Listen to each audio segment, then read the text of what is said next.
আপনারা অনেকে চিন্তিত ছিলেন যে বাংলাদেশ পুলিশের এএসআই সার্কুলারটি প্রকাশিত হবে নাকি হবে না। অবশেষে বাংলাদেশ পুলিশের গ্যাজেট প্রকাশিত হয়েছে, যেখানে বলা হয়েছে আপনাদের বয়সসীমা কত থেকে কতর মধ্যে হতে হবে এবং শারীরিক যোগ্যতা আপনাদের কি কি প্রয়োজন হবে, আপনাদের বুকের মাপ, আপনাদের উচ্চতা, আপনাদের ওজন কি কি প্রয়োজন হবে, আর আপনাদের লিখিত পরীক্ষা কোন কোন সাবজেক্টের উপরে হবে, আর যে যে সাবজেক্টের উপরে থাকবে এখানে আপনাদের লিখিত পরীক্ষা কত মার্ক করে থাকবে। আজকের এই ভিডিওতে আমি বিস্তারিত আলোচনা করব। আর আপনাদের মাঠের কার্যক্রম কেমন হবে এই বিষয়টিও আমি বিস্তারিত আলোচনা করব।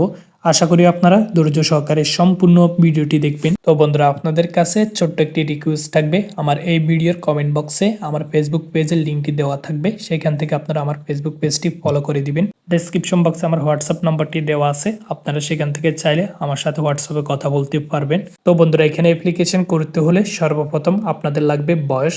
যাদের বয়স 18 থেকে 22 বছরের মধ্যে আছে সেই সকল প্রার্থীগণ এখানে অ্যাপ্লিকেশন করতে পারবেন, ছেলেমেয়ে উভয় প্রার্থী। তো বয়সটা হিসাব করতে হবে আপনাদেরকে।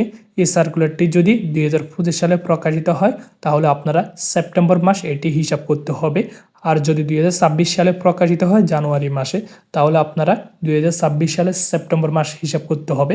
18 বছরের নিচে হলে কিন্তু আপনারা এখানে অ্যাপ্লিকেশন করতে পারবেন না। আর যদি আপনাদের 22 বছরের উপরে হয় তাহলে আপনারা এখানে অ্যাপ্লিকেশন করতে পারবেন না। আর যারা পুলিশে কর্মরত আছে, কনস্টেবল এবং নায়ক, তাদের সর্বোচ্চ বয়স 25 বছর পর্যন্ত হলে আপনারা এখানে অ্যাপ্লিকেশন করতে পারবেন।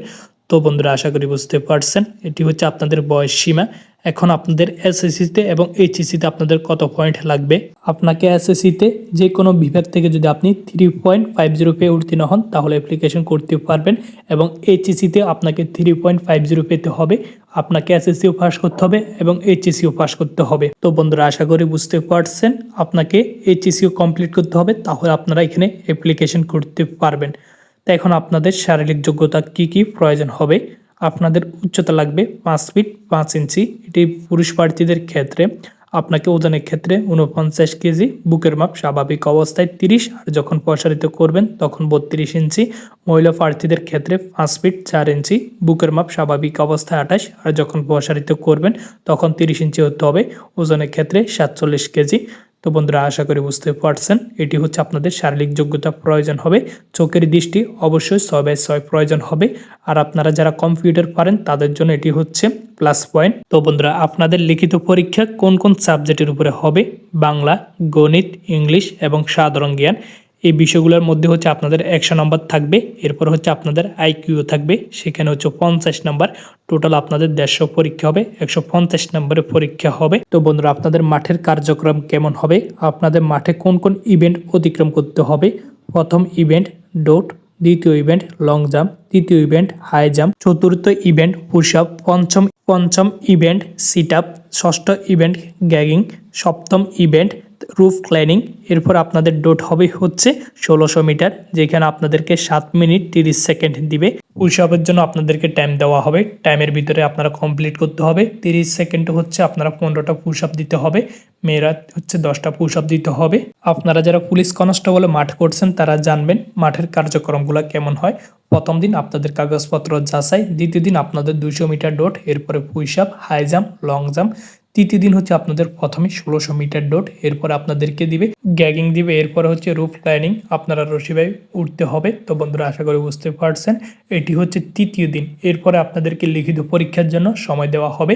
এটি হচ্ছে আপনাদের ভিন্ন আকৃতিতে হবে, কেননা এটি হচ্ছে এএসআই পদের একটি লিখিত পরীক্ষা থাকবে। আপনারা যারা পুলিশ কনস্টেবলের লিখিত পরীক্ষা দিচ্ছেন তারা তো জানেন প্রশ্ন কেমন হয়। পুলিশ কনস্টেবল থেকে একটু হার্ড হবে, কেননা এটি হচ্ছে এএসআইতে আপনারা সরাসরি যোগদান করবেন। এটি এই বছরের নতুন সার্কুলার প্রকাশিত হতে যাচ্ছে।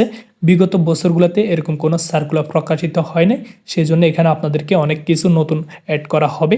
তো এরপরে আপনারা ভাইভাতে অংশগ্রহণ করবেন। যারা রিটেনে উত্তীর্ণ হবেন তারা হচ্ছে ভাইভা, যারা ভাইভাতে পাস করবেন তাদের হচ্ছে মেডিকেল হবে আপনাদের ঢাকাতে, যেখানে পুলিশ হেডকোয়ার্টার আছে সেখানে আপনাদেরকে নিয়ে যাবে, সেখানে আপনাদের মেডিকেল হবে।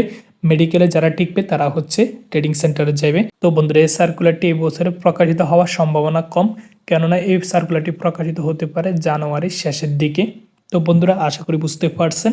এরপরে যদি আপনাদের কোনো প্রশ্ন থাকে অবশ্যই আপনারা কমেন্টে জানাবেন, আমি আপনাদের কমেন্টের উপরে ভিত্তি করে সম্পূর্ণ ভিডিওগুলো তৈরি করে থাকি। তো বন্ধুরা, আজকের ভিডিওটাই পর্যন্ত।